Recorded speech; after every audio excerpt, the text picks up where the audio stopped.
Walk around with your birdcage. There's a story behind that. This is your daily message from Chad number 880 to upgrade your mental game today by telling yourself a better story. Because the most important story you hear is the story you tell yourself. And this message is dedicated to Ray Edwards. Here's the upgrade. Visibly signaling your goal or project invites others to contribute and fill the gap. Here's the story.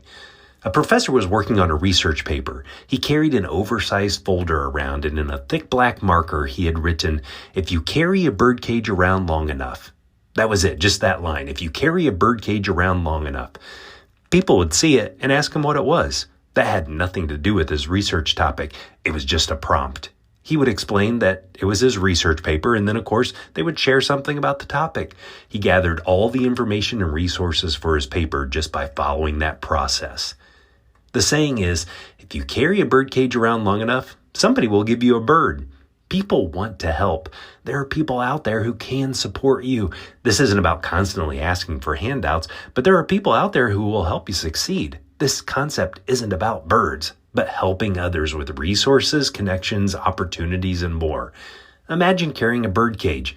Somebody will inevitably give you a bird. You're strolling with your birdcage and people will start asking questions like, "Where are you taking that? Where's the bird?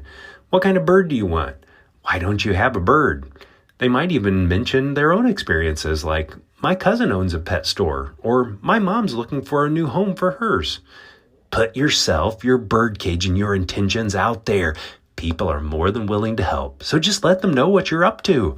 The better story to tell yourself is, I don't expect others to read my mind or anticipate my needs. I find creative ways to demonstrate my desires.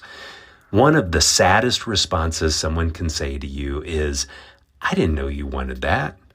Like I said, it's not that you become a leech and suck life out of people. Marketing begins with putting yourself in the market. At the most basic level, marketing is about getting people talking. Carrying a birdcage at least gets the conversation going. Tell me a story of a creative way to broadcast a need to fromchadsmith@gmail.com. If there's someone you think might be willing to help you, get this conversation going by sending them a text right now with the line, "If you carry a birdcage around long enough." You can download my book, The Most Powerful Story in the World, by going to fromchad.gumroad.com. The transcript of this message and hundreds of others are always available at www.fromchad.com.